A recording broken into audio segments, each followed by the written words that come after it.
श्रद्धाक्षेत्र जगन्नाथ मंदिर लुट बालेश्वर जिला बालियापाड़ थाना अंतर्गत श्रद्धाक्षेत्र जगन्नाथ मंदिर लुट विलंबित रात्रि दुर्बृत्त माने मंदिर मुख्य गेट ताला भांगी हुंडी बाक्स और अन्य सामग्री लुट करिसेंती। सूचना अनुसार गतकाली मंदिर बड़नना पूजार्चना सारी मंदिर मुख्य फाटक ताला पकाई घर को जाइथिले, किंतु आज सकाळू मंदिर को पूजार्चना करबा आसी देखला बेल को मंदिर मुख्य फाटकर ताला को काटी भीतर को दुर्बृत्त माने भीतर को पशी हुंडी बाक्स को भांगी लुट करिसेंती। एने बालियापाड़ पुलिस को खबर देबा परे घटनास्थल बालियापाड़ पुलिस पहुंची तदंत आरंभ करछि।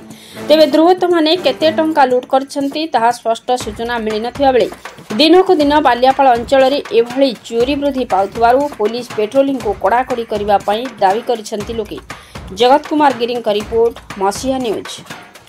आपण मसीहा न्यूज यूट्यूब चैनल को सब्सक्राइब कलेनी कि जदि करिना हंती एबे करिनियंतु। एहा सह मसीहा न्यूज रो फेसबुक पेज को और ट्विटर को फॉलो करंतु। ता सह मसीहा न्यूज रो ऐप आसी गलानी निज मोबाइल रो प्ले स्टोर रो डाउनलोड करनियंतु। जय जगन्नाथ। ठीक परिचय देबे ना कोन आपन मो नाम होची विष्णुदास पाठी बालियापाड़ जगन्नाथ मंदिर रो नना बड़गण। अरे कोन हेची कहले सकाळ आज 5टारे मंदिर खुली आसला मंगल आरती करी देखला को उत्तर पट गेट ताला भांगी हुंडी बाक्स चोरी कर मो सब सदस्य मान प्रेसिडेंट सेक्रेटरी समस्त जड़े। हुंडी बाक्स केते टंका हुंडी बाक्स 40,000 पाखापाखि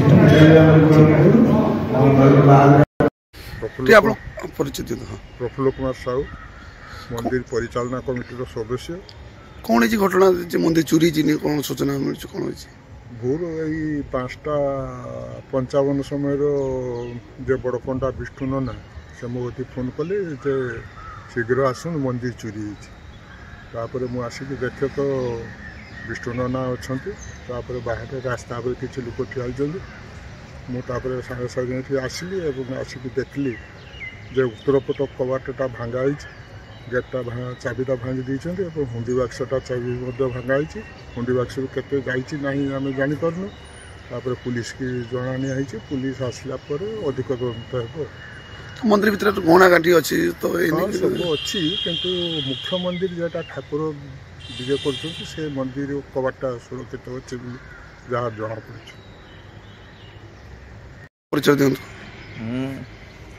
श्रद्धा क्षेत्र बड़ नना विष्णुदास पाठी।